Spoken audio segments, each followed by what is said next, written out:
Il était une fois, dans une petite ville isolée au cœur des montagnes, un village nommé Clair de Lune.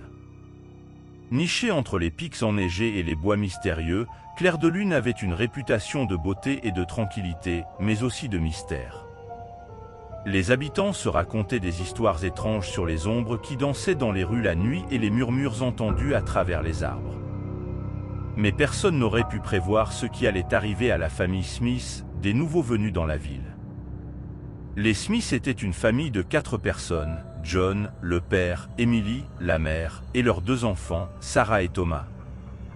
Ils avaient emménagé dans une vieille maison à la périphérie du village, une maison qui avait été abandonnée depuis des années. La maison était grande et majestueuse, mais elle avait un air de négligence qui ne pouvait être ignoré. Pourtant, les Smith étaient séduits par son charme rustique et son isolement. Ils étaient convaincus qu'ils pourraient en faire leur foyer, loin du tumulte de la ville. Les premiers jours se passèrent sans incident. La famille s'installa, déballa ses affaires et commença à découvrir les environs.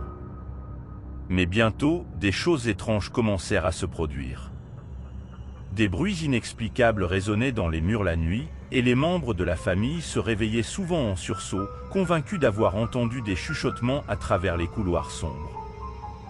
John et Emily essayèrent de rassurer leurs enfants, leur disant que ce n'étaient que des bruits de la vieille maison qui se réveillaient après des années d'abandon. Mais au fond d'eux-mêmes, ils savaient que quelque chose n'allait pas. Ils sentaient une présence invisible, une force obscure qui semblait les observer en permanence. Sarah, la fille aînée, commença à avoir des cauchemars récurrents. Elle rêvait de figures sombres qui la poursuivaient à travers les bois, de voix chuchotantes qui murmuraient des secrets inquiétants à son oreille. Elle se réveillait en sueur, le cœur battant, incapable de se rappeler les détails de ses rêves, mais certaine qu'ils étaient le présage de quelque chose de terrible. Thomas, son frère cadet, était également troublé.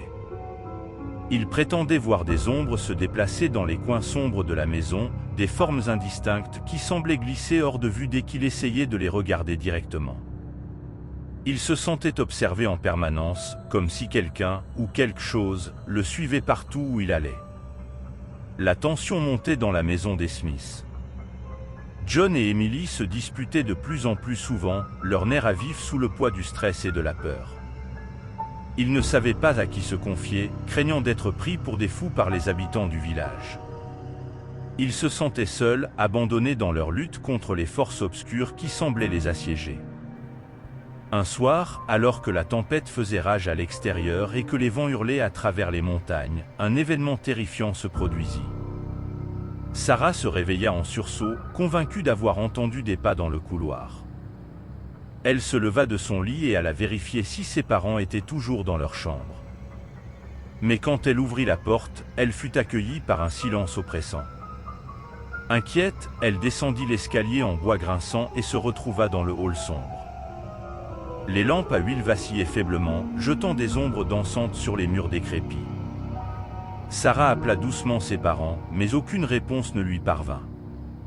Une boule de peur commença à se former dans son estomac alors qu'elle se dirigeait vers la porte d'entrée, espérant trouver ses parents dehors. Elle ouvrit la porte d'un coup sec et fut aveuglée par la tempête de neige qui faisait rage à l'extérieur. Elle avança prudemment sur le porche, appelant de nouveau ses parents dans le vent hurlant. C'est alors qu'elle entendit un faible murmure, un chuchotement à peine audible à travers le vacarme de la tempête. Elle se figea, le cœur battant la chamade, et tendit l'oreille pour écouter. Le murmure se fit de plus en plus fort, se transformant en un chœur de voix inhumaines qui semblait venir de nulle part et de partout à la fois. Sarah recula instinctivement, cherchant frénétiquement des yeux la source des voix terrifiantes. C'est alors qu'elle vit les ombres se rassembler autour d'elle, des silhouettes sombres qui semblaient se mouvoir de manière délibérée. Prise de panique, Sarah fit demi-tour et se précipita à l'intérieur, refermant la porte derrière elle d'un coup sec. Elle courut à travers le hall obscur, la peur la poussant à bout de souffle. Elle monta les escaliers 4 à 4 et se rua dans la chambre de ses parents, espérant les trouver sains et saufs. Mais quand elle ouvrit la porte, ce qu'elle vit la figea sur place. La chambre était vide, les lits soigneusement faits comme s'ils n'avaient jamais été occupés. Une vague de terreur glaciale la submergea alors qu'elle réalisait que ses parents avaient disparu, emportés par les forces obscures qui hantaient la maison. Sarah resta là, incapable de bouger, les larmes coulant sur ses joues alors qu'elle se demandait ce qu'elle allait faire. Elle était seule, complètement seule, dans cette maison maudite, avec rien d'autre que les murmures sinistres de la nuit pour lui tenir compagnie. Il était une fois, dans un petit village reculé, un cimetière oublié par le temps. Ce cimetière, entouré de bois sombres et de landes désolées, était gardé par une figure mystérieuse, connue sous le nom de l'émissaire de la nuit. Les habitants du village racontaient des histoires terrifiantes sur cette créature sinistre qui veillait sur les tombes des défunts. Personne n'osait s'aventurer près du cimetière après le coucher du soleil de peur de rencontrer le gardien des ténèbres. Les rares personnes qui avaient osé s'approcher du cimetière la nuit prétendaient avoir vu une silhouette sombre errant parmi les pierres tombales, ses yeux brillant d'une lueur sinistre dans l'obscurité.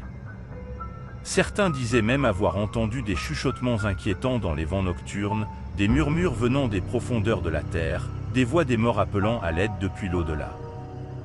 Parmi les habitants du village, une jeune fille courageuse nommée Anna était particulièrement intriguée par les histoires sur le gardien du cimetière. Malgré les avertissements de ses proches, elle était déterminée à découvrir la vérité sur cette créature mystérieuse. Anna était une âme audacieuse, avide d'aventure et de mystère, et elle ne reculerait devant rien pour percer le secret du gardien des morts. Un soir d'automne, alors que la brume enveloppait le cimetière dans un voile de mystère, Anna décida de se rendre sur les lieux pour en savoir plus sur le gardien des ténèbres. Elle se faufila hors de chez elle, ignorant les regards inquiets de sa famille, et se dirigea vers le cimetière sous le clair de lune pâle.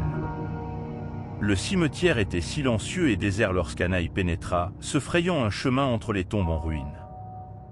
Une brise glaciale soufflait à travers les arbres, faisant frissonner la jeune fille jusqu'aux os. Mais malgré sa peur, elle était déterminée à aller jusqu'au bout de sa quête. Alors qu'elle avançait plus profondément dans le cimetière, Anna commença à ressentir une présence oppressante, comme si elle était surveillée par des yeux invisibles dans l'obscurité. Elle s'arrêta un instant, retenant son souffle, et scruta les ténèbres autour d'elle. C'est alors qu'elle le vit, une silhouette sombre se dressait au sommet d'une colline, ses yeux brillant d'une lueur rougeoyante dans la nuit. Anna sentit son cœur battre la chamade alors qu'elle s'approchait lentement de la silhouette, ses pas résonnant sur les pierres tombales. Plus elle se rapprochait, plus elle pouvait distinguer les traits du gardien du cimetière. Une silhouette encapuchonnée, ses mains osseuses serrant un bâton tordu, ses yeux brillant d'une lueur malveillante. « Et qui es-tu » demanda Anna d'une voix tremblante, essayant de dissimuler sa peur. « De pourquoi restes-tu ici, parmi les morts ?» Le gardien du cimetière ne répondit pas tout de suite, se contentant de fixer Anna de ses yeux brillants. Puis, d'une voix caverneuse, il prononça ces mots. « Que je suis l'émissaire de la nuit, le gardien des âmes perdues. Depuis des temps immémoriaux, je veille sur ce cimetière, protégeant les morts des intrus comme toi. » Anna sentit un frisson lui parcourir l'échine alors que les paroles du gardien résonnaient dans l'air glacial. Elle savait qu'elle devrait partir, fuir cette créature sinistre et retourner chez elle en sécurité. Mais une partie d'elle était fascinée par le gardien du cimetière, par son aura mystérieuse et sa présence imposante. « Pourquoi restes-tu ici, seule dans l'obscurité » demanda-t-elle, sa curiosité l'emportant sur sa prudence. « Et n'as-tu pas peur des morts qui reposent sous tes pieds ?» Le gardien du cimetière pencha la tête, comme s'il réfléchissait à la question. Puis, d'un ton grave, il répondit. « Que je ne crains pas les morts, car je suis l'un des leurs. Jadis, j'étais un homme comme toi, mais j'ai été condamné à errer dans les ténèbres pour l'éternité. Je suis le gardien des âmes perdues, condamné à veiller sur ce cimetière jusqu'à la fin des temps. » Anna sentit son cœur se serrer alors que les paroles du gardien résonnaient en elle. Elle comprenait maintenant pourquoi il restait ici, parmi les tombes oubliées et les morts anonymes. Il était prisonnier de son destin, condamné à une existence solitaire et sombre pour l'éternité. Alors qu'elle se préparait à partir, Anna sentit une étrange compassion pour le gardien du cimetière, une empathie pour sa solitude et sa douleur.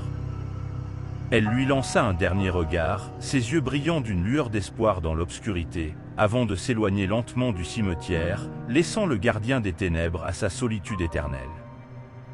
Et c'est ainsi que se termine notre histoire, avec le gardien du cimetière veillant sur ses morts dans l'obscurité de la nuit, condamné à une existence solitaire pour l'éternité.